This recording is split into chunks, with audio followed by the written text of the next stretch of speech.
सभी मेरे नन्हे मुन्ने प्यारे छोटे बड़े बच्चों को बड़ों को प्यार मेरा नमस्कार। मैं फिर हाजिर हूँ आपके लिए आज एक कहानी लेकर। बहुत दिनों से हमने कहानी भी नहीं सुनी है प्यारे बच्चों, तो आइए कहानी सुनेंगे आज जो हमने पंचतंत्र से ली है। और कहानी का नाम है चतुर खरगोश और शेर। तो आइए शुरू करते हैं कहानी चतुर खरगोश और शेर। किसी घने वन में एक बहुत बड़ा शेर रहता था। वह रोज शिकार पर निकलता और एक ही नहीं, दो नहीं, कई कई जानवरों का काम तमाम कर देता। जंगल के जानवर डरने लगे कि अगर शेर इसी तरह शिकार करता रहा तो एक दिन ऐसा आएगा कि जंगल में कोई भी जानवर नहीं बचेगा। सारे जंगल में सनसनी फैल गई। शेर को रोकने के लिए कोई ना कोई उपाय करना जरूरी था। एक दिन जंगल के सारे जानवर इकट्ठा हुए और इस प्रश्न पर विचार करने लगे।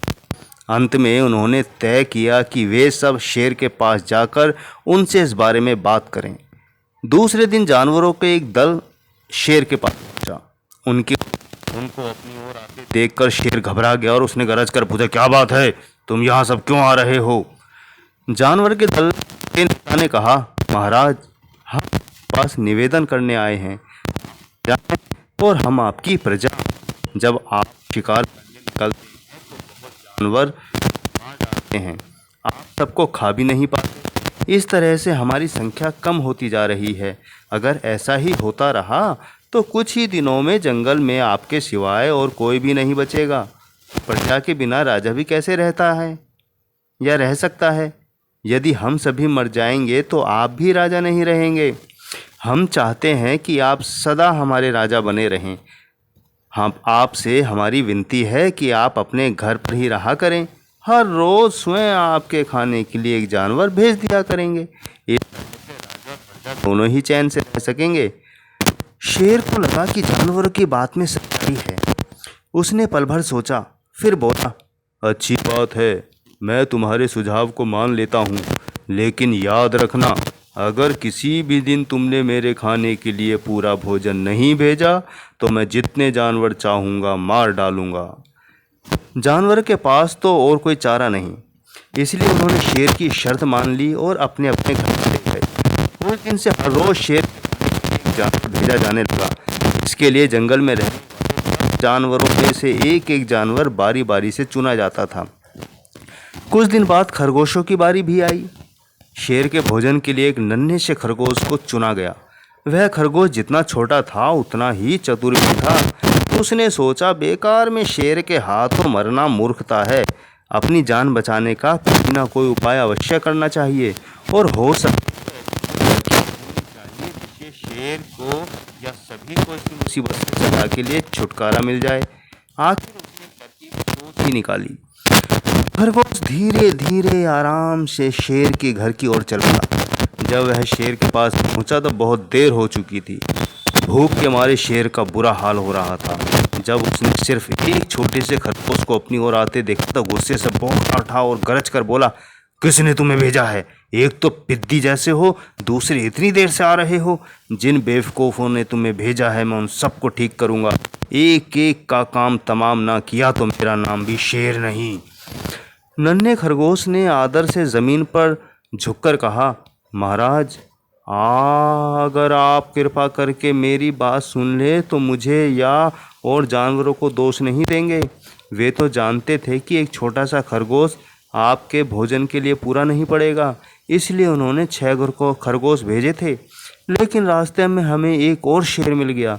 उसने 5 खरगोशों को मारकर खा लिया। यह सुनते ही शेर दहाड़ कर बोला, क्या कहा? दूसरा शेर? कौन है वह? तुमने उसे कहाँ देखा? महाराज, वह तो बहुत ही बड़ा शेर है, खरगोश ने कहा। वह ज़मीन के अंदर बनी एक बड़ी गुफा में से निकला था। वह तो मुझे ही मारने जा रहा था, पर मैंने उससे कहा, सरकार, आपको पता नहीं कि आपने क्या अंधेर कर दिया है। हम सब अपने महाराज के भोजन के लिए जा रहे थे, लेकिन आपने उनका सारा खाना छीन लिया है। हमारे महाराज ऐसी बातें सहन नहीं करेंगे। वे ज़रूर ही यहाँ आकर आपको मार डालेंगे। इस पर उसने पूछा, कौन है तुम्हारा राजा?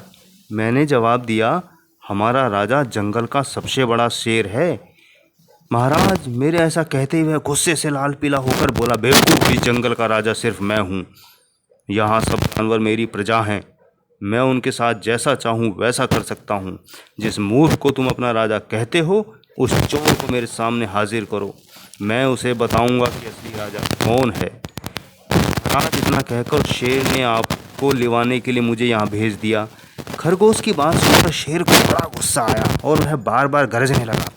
उसकी भयानक गरज से सारा जंगल दहलने लगा। मुझे फौरन उस मूर्ख का पता बताओ, शेर ने दहाड़ कर कहा।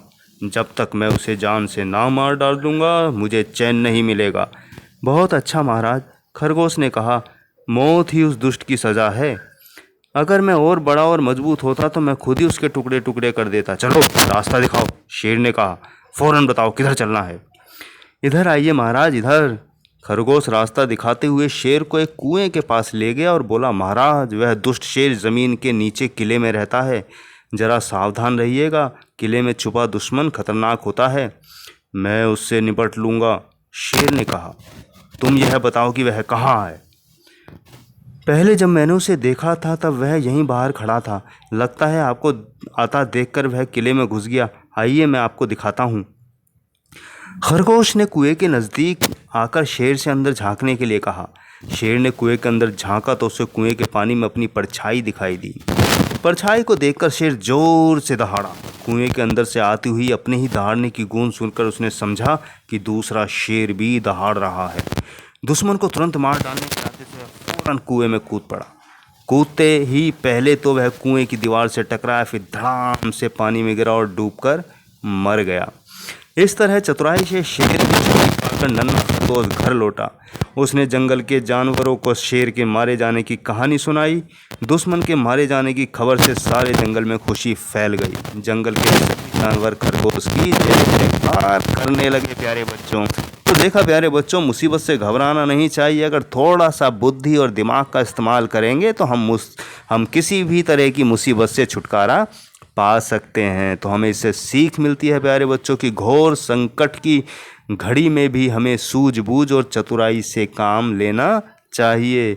आखिरी दम तक कोशिश करना चाहिए, प्रयास करना चाहिए। सूझबूझ और चतुराई से काम लेकर हम भयंकर संकट से भी बाहर निकल सकते हैं और बड़े से बड़े शक्तिशाली शत्रु को भी हरा सकते हैं, पराजित कर सकते हैं। तो प्यारे बच्चों, कहानी आपने सुनी। मैं फिर जल्द मिलूँगा आपकी लिए एक अच्छी सी कहानी लेकर। तब तक के लिए शुभकामनाएं।